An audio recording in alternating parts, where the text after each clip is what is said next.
श्री जगन्नाथ महाप्रभु, उनके चरणों के एक आश्रित भक्त, उनकी भी मां ऐसी थी। उस भक्त का नाम था सालबेग। बहुत सुंदर कथा है श्री सालबेग जी की। सालबेग जी की माता जी, उनका पूर्व चरित्र तो इतना विस्तृत नहीं सुनेंगे, पर बस इतना मात्र समझ लीजिए कि एक म्लेच्छ व्यक्ति ने अपहरण करके उनको ले गया और हठपूर्वक उनके साथ ब्याह कर लिया, और ब्याह के पश्चात उनको गर्भ धारण हुआ। बहुत ध्यान से सुनना। तो जब गर्भ धारण हुआ तो समुद्र में अपने प्राण त्यागने के लिए जाने लगी। तभी मन में एक भाव उत्पन्न हुआ, मन में एक विचार उत्पन्न हुआ कि इसने क्या बिगाड़ा किसी का, इसका क्या दोष, मैंने अपने जन्मों के, पूर्व जन्मों के पाप के कारण ये सब मैंने सहा, पर इस जीव की क्या गलती है, इसको मैं क्यों मार रही हूं। बस वह भाव चित्त में आया और अपने प्राणों का त्याग करने जा रही थी, रोक लिया स्वयं को। कुछ समय के पश्चात उस बालक ने जन्म लिया। उसके पिता का नाम था कालबेग और उस बालक का नाम रखा गया सालबेग। सालबेग बचपन से ही अपनी मां के पास, मां के प्रति ज्यादा आकर्षण था, मां के साथ रहते थे और मां उनको श्री जगन्नाथ जी की सुंदर सुंदर कथा सुनाती थी। दर्शन करने कभी नहीं गया, कोसों दूर गांव में रहता है सालबेग, लेकिन रात्रि में सोते समय भी मां पूछती कि सोता नहीं सालबेग, तो उनको जगन्नाथ जी की कथा सुनाती। अभी कल परसों एक माता जी कोई आई थी बंबई से, वो बोली कि महाराज जी एक बात बताओ, छोटे बच्चों में अगर हम चाहें कि भक्ति प्रारंभ हो तो उसके लिए सबसे पहला क्या करना चाहिए, हमको कहां से प्रारंभ करना चाहिए बच्चों के अंदर भक्ति बढ़े उसके लिए। सबसे पहले उनको मातृ पितृ चरण भक्त बनाओ। जो बालक मातृ पितृ चरण भक्त नहीं बना है वो कभी ठाकुर जी का भक्त बन ही नहीं सकता, ये बात निश्चित है। जिसने अपनी मैया में रखुमाई और श्री पिताजी में विट्ठल का दर्शन नहीं किया होगा उसको कभी ठाकुर जी का अनुभव नहीं हो सकता।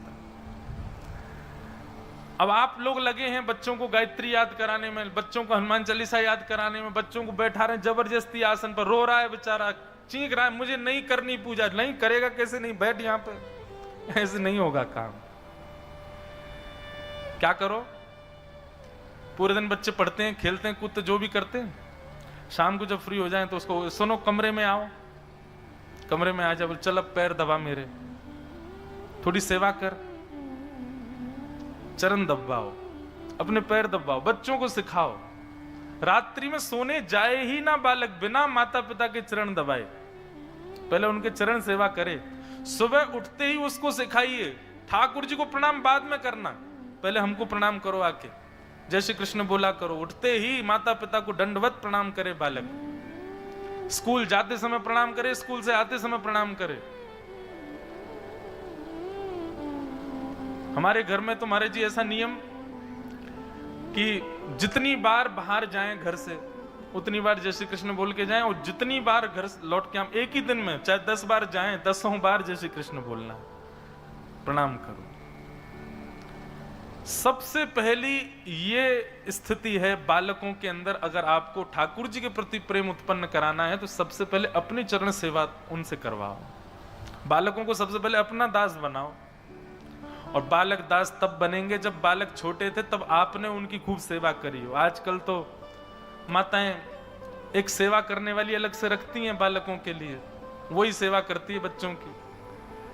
भैया देखो छोटे बालक जो हैं वो कृष्ण स्वरूप हैं, बाल मुकुंद हैं, उनकी मैया को सेवा करनी चाहिए। 2-3-4 साल बस सेवा करो, 2-3-4 साल बच्चों को संभाल लो, उसके बाद तो फिर बच्चे आपको संभालेंगे। अब माँ ने संभाला ही नहीं बच्चे को, इसको संभालने में लग गए आजकल सब लोग, बस इसी की संभाल चलती है, ये संभला रहे, ये चार्ज है कि नहीं है, इसमें आ रहा है कि नहीं है। पहले दिन महाराज जी जब आपने नियम बताए, जो जो नियम है, अब नियम तो मेरे थे, लेकिन मैंने कहा अकेला क्यों, हम तो डूबेंगे सनम, तुमको भी ले डूबेंगे, तो हमारे संग जितने आए हमने सबको वो नियम बताया, मैंने तुम सब भी करो। आप लोगों का जप का, स्पर्श का और मौन का नहीं है, बाकी मैंने कहा वस्त्र मेरी तरह पहनो, त्रिकाल मेरे संग नहाना पड़ेगा, सब करवाए। सब नियमों से कोई दिक्कत नहीं हुई किसी को। महाराज जी यहाँ नेटवर्क नहीं आ रहे हैं, फोन नहीं चल रहा है, इंटरनेट कैसे चले, फोन ऊपर घुमा घुमा के ढूंढ रहे हैं। आजकल व्रत करना बहुत आसान है, आजकल निराहार रहना बहुत आसान है, आजकल बिना जल के रहना बहुत आसान है। मैं अपने लिए भी कह रहा हूं, सबके लिए कह रहा हूं, आप लोगों को डांट रहा हूं नहीं। आजकल सब इसके आजकल की माताएं इसी के आश्रित रहती हैं, बच्चे का पालन ही नहीं किया उन्होंने, कैसे अपेक्षा कर सकती हैं कि वो बालक श्रेष्ठ बने। तो सबसे पहले तो बालकों की स्वयं सेवा करो, 3-4 वर्ष के 5 वर्ष के हो जाएं, तब से फिर उनको अपनी सेवा सिखाओ। आप उसके लिए साक्षात परब्रह्म रूप हैं, ये उसके मन में होना चाहिए। आपकी सेवा करें, आपकी सेवा से ही प्रैक्टिस आ जाएगी उसके अंदर। देखो क्या होता है, ठाकुर जी की भक्ति आपके चाहने से नहीं आती, ठाकुर जी के चाहने से आती है। किसी भी ऑफिस में आप अपने चाहने से नौकरी नहीं लेते हैं, आपको रिज्यूम देना पड़ता है, तब वो देखता है कि इसका एक्सपीरियंस कितना है, और जब पता चला हाँ भाई एक्सपीरियंस अच्छा है तो चलो इसको नौकरी पर रखो। ऐसे ही ठाकुर जी देखते हैं कि भाई माता पिता की चरण सेवा का एक्सपीरियंस है तो मेरी चरण सेवा प्राप्त होगी, और जिसने मातृपितृ चरण सेवा नहीं करी, ठाकुर जी कहेंगे अरे बड़े कोमल चरण है, ऐसे थोड़ी दे दूंगा या के हाथ में। और आप तो महाराष्ट्र के लोग हैं, यहां तो श्री पुंडलीक के भाव, उसके पास कोई जप नहीं है, कोई तप नहीं है, कोई नियम नहीं है, कोई अनुष्ठान नहीं है। पुंडलीक के पास जप तप नियम अनुष्ठानों के भी पिताजी हैं उसके पास, क्या मातृ पितृ चरण, उन्हीं की सेवा में रहता है। और उसी सेवा का प्रभाव हमारे द्वारिकाधीश, हमारे नंद नंदन, हमारे ब्रजोर चंदन ईंट के ऊपर खड़े हैं, आज तक खड़े हैं। कोई जप से प्रकट नहीं हुए, कोई अनुष्ठान, कोई बहुत बड़े यज्ञ से पुंडलीक भगवान प्रकट नहीं हुए वहां पर, केवल और केवल माता पिता चरण सेवा से प्रकट हो गए। तो जिन लोगों का ये भाव है कि बच्चों को प्रारंभ कहां से कराया जाए कि वो भक्त बने, अपनी सेवा सिखाओ, मातृ पितृ चरण सेवा करे बालक। प्रेमी तो बहुत देखे बच्चे, प्रेम बहुत करते, माता पिता गले लगे रहेंगे, ऊपर चढ़े रहेंगे, ऐसे नहीं। सेवक दासत्व में रहें बालक, चरण सेवा करें, वही बालक बनते हैं। तो साल बेग एक म्लेच्छ, माता जी तो उनकी ब्राह्मणी थी पर पिताजी उनके म्लेच्छ थे, हठ पूर्वक उनका वर्ण करके और फिर बालक का जन्म हुआ। साल बेग बचपन से ही कोई भी बात होती है, जगन्नाथ जी जगन्नाथ जी जगन्नाथ जी के बारे में उनकी माता जी सुनाती रहती, जगन्नाथ जी के ऐसे बड़े बड़े नेत्र हैं, तेरे को पता है ऐसे बड़े नेत्र क्यों उनके? साल बेग कहता क्यों? बोले इतनी भीड़ होती है मंदिर में, सब लोग उनको देखें नहीं देखें, इसलिए ठाकुर जी के बड़े बड़े नेत्र हैं। बोले तुम मुझे मत देख पाओ, मैं तो तुम सबको देख रहा हूं। साल बेग कथा सुनता, पर जैसे जैसे थोड़ी आयु बढ़ने लगी, साल बेग अब कहता माँ आप केवल कथा सुनाती हो, मुझे जगन्नाथ जी से मिलाओगी कब? मैं जगन्नाथ जी के पास जाऊंगा कब? इस प्रश्न का कोई उत्तर नहीं था मां के पास। कैसे जाएं? पिता बड़ा निष्ठुर है, मारेगा, हत्या कर देगा दोनों की। लेकिन साल बेग को कुछ कहती नहीं। एक दिन साल बेग अपनी मां के साथ छत पर बैठे थे और तभी गांव के लोग भर भर के सामान बैलगाड़ियों में और जा रहे थे। साल बेग ने पूछा मां ये सब लोग कहां जा रहे हैं?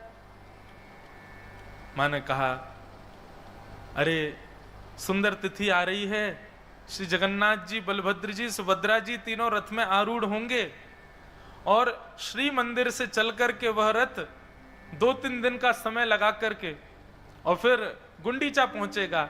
ठाकुर जी पूरे विश्व के जगन्नाथ है ना, सबको दर्शन देने के लिए बाहर आते हैं। ऐसे उछल उछल करके ठाकुर जी सीढ़ियों से नीचे आते हैं, पंडाओं के कंधे पर हाथ रख करके, और भगवान फिर रथ में विराजमान होते हैं। इतने लोग खींचते हैं, लाखों की तादाद में भीड़ जाती है, सब बातें मैया बताने लगी। बोले वहीं सब दर्शन करने जा रहे हैं। सालबेग पीछे पड़ गया, बोले माँ मुझे भी जाना है, मुझे भी जाना है, मैं देखना चाहता हूं वो कैसे, आपने सब कुछ बताया मुझे, उनकी रसोई कैसे बनती, उनका श्रृंगार कैसे होता, उनकी आराधना कैसे होती, उनका मंदिर कैसा है। अरे मुझे तो ये भी पता जगन्नाथपुरी में कौन कौन सी गलियां, आपने सब मुझे बताया, पर मैं प्रत्यक्ष नहीं देख पाया हूं मां, मुझे देखना है उनको।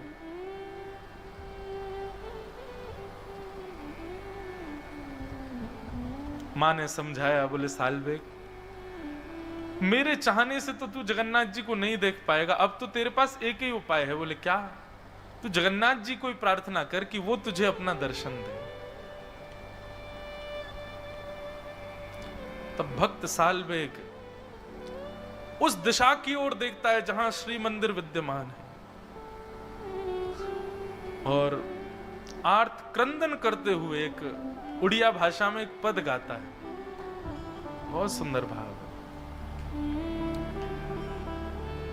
अहे नील शैल प्रबल मत्तावरण,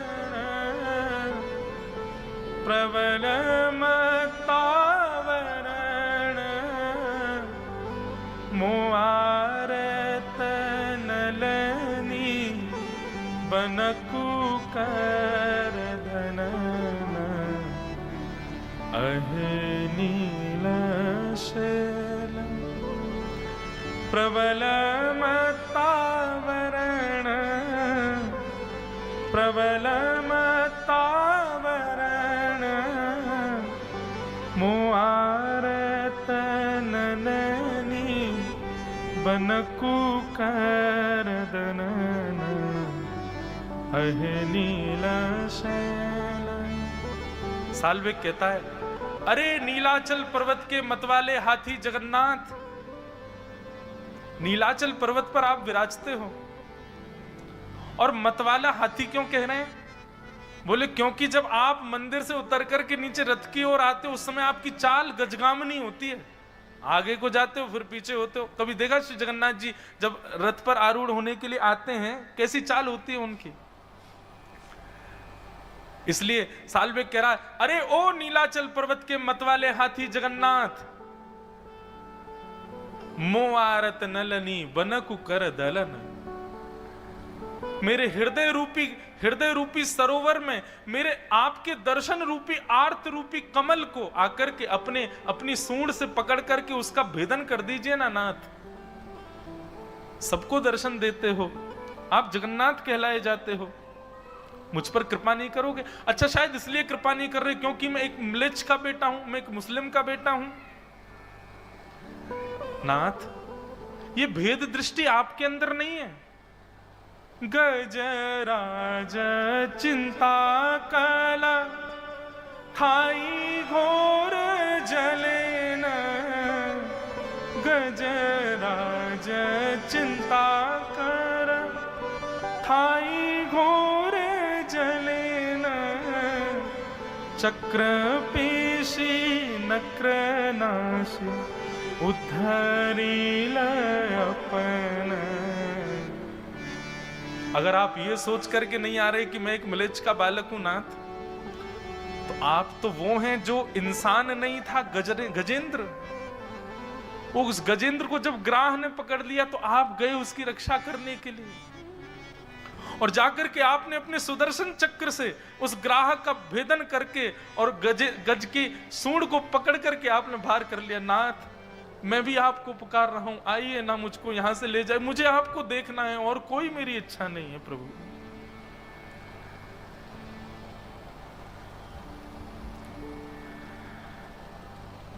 कहे सालबेग हीन जाति यवन, कहे सालबेग हीन जाति यवन, श्रीरंग चरण तल कर शनि जनन।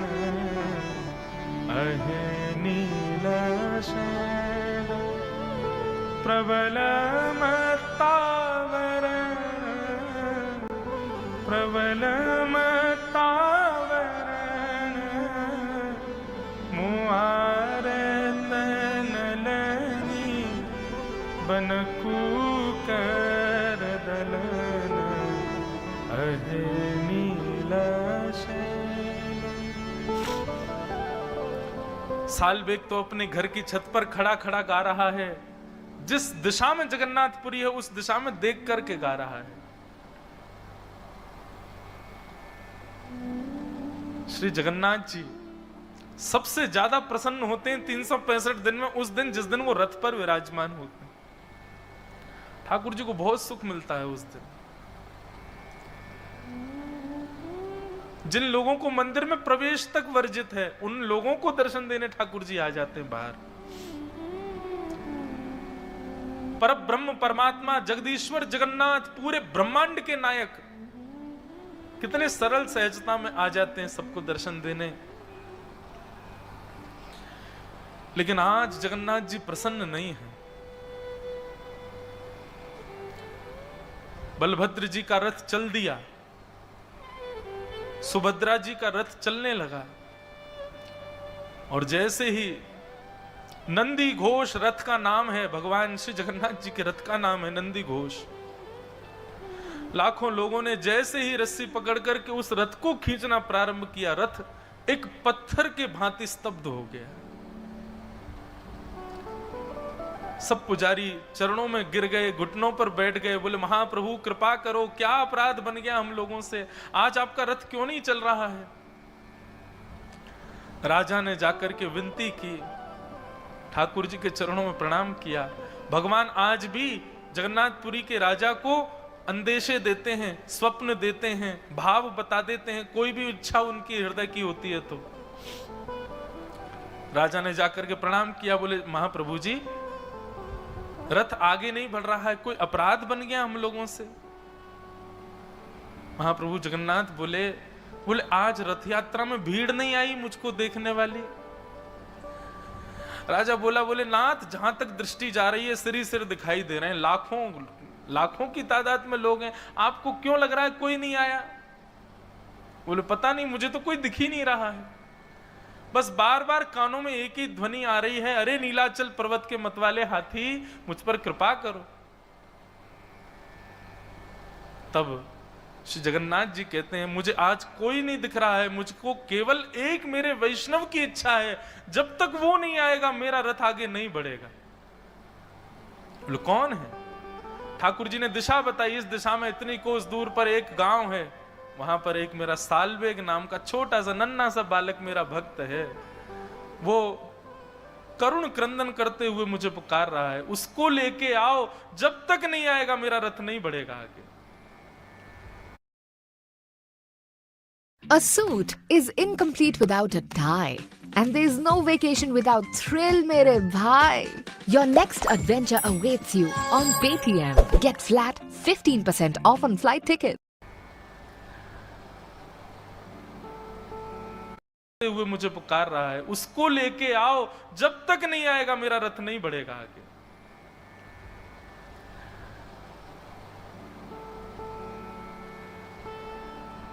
लाखों की तादाद में वैष्णव बैठे हैं, सब श्री प्रतीक्षा कर रहे हैं, बोले क्या हो गया, श्री जगन्नाथ जी का रथ आगे क्यों नहीं बढ़ रहा है। राजा ने अपनी सेना को भेजा, साथ में कई पंडे पुजारी ब्राह्मण भी गए, सब लोगों को भेजा, बोले जाओ पहले सालबेग को लेकर के आओ। इतनी दूर 1-2 दिन तक रथ खड़ा रहा श्री जगन्नाथ जी का, हिले ही नहीं, ठाकुर जी भोजन भी नहीं पा रहे, बोले सालबेग आएगा उसके बाद ही जाऊंगा मैं तो। वहां गए जाकर के, और सालबेग को जब इतने सब लोग वहां पहुंच गए तो कोई दिक्कत नहीं हुई, उसको बाकायदा एक पालकी में बिठाया और पालकी में बैठा करके नाचते गाते हुए लेकर के आ रहे हैं सालबेग को। महाप्रभु जी ने आमंत्रण भेजा, श्री जगन्नाथ जी बुला रहे हैं सालबेग को। सालबेग तो इतने भाव में चला गया, मां से लिपट लिपट के रोए, बोले मां जगन्नाथ जी बुला रहे हैं। और जैसे ही सालबेग की पालकी पहुंची उस सुंदर पगडंडी पर जहां श्री जगन्नाथ जी का रथ चलता है, लाखों करोड़ों लोग केवल जगन्नाथ जी को देखते हैं उस दिन। लेकिन आज सबकी दृष्टि व्याकुल है देखने के लिए उस भक्त को, जिस भक्त के लिए रथ खड़ा है ठाकुर जी का।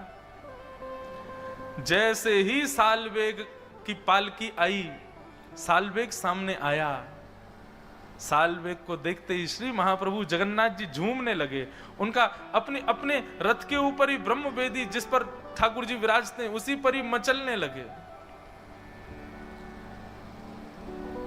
पंडा पुजारियों से कहा, बोले जल्दी लाओ, मुझसे सहन नहीं हो रहा है, जल्दी लेके आओ इसको रथ पे चढ़ा दो ऊपर और मेरे सामने इसको दंडवत करवाओ, मेरे हृदय से लगा दो। आचार विचार वाले बोले, भगवान रथ के ऊपर तो कोई नहीं। बोले अरे सब छोड़ो आचार विचार, बुलाओ उसको ऊपर लेके आओ मेरे सामने। चारों तरफ लाखों लोगों को देखे, उस सुंदर श्री मंदिर का दर्शन करे सालवेग, अपनी मां से जो जो सुना, जो जो भाव, पहली बार देख रहा है जगन्नाथपुरी को। नंदी घोष रथ का दर्शन किया, प्रणाम करके जैसे ही ऊपर चढ़ने लगा, ज्यों ज्यों ऊपर चढ़े त्यों त्यों ठाकुर जी की छवि उसके सामने प्रकट हो रही है। और जैसे ही पूर्ण ब्रह्म श्री जगन्नाथ जी के पूर्ण विग्रह का दर्शन किया सालवेग ने, यहां सालवेग के नेत्र सजल हैं, सामने श्री जगन्नाथ जी के नेत्रों से आंसू गिर रहे हैं। मानो आज सबको लगा हो कि श्री जगन्नाथ जी की भुजाएं सदा खड़ी और खुली इसलिए रहती हैं कि उनको प्रतीक्षा है कि एक दिन सालवेग आएगा और मेरे हृदय से लगेगा। सालवेग ने जाकर के दौड़ करके महाप्रभु जी को अपने हृदय से लगा लिया।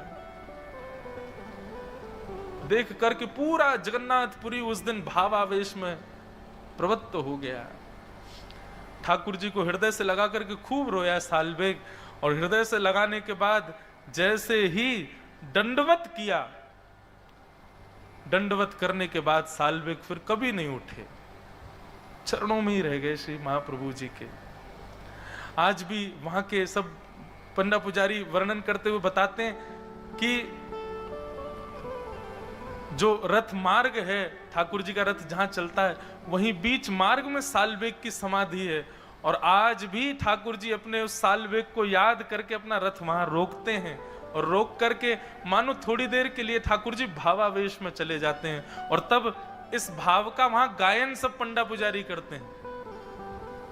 अहे नील शैल प्रबल मतावन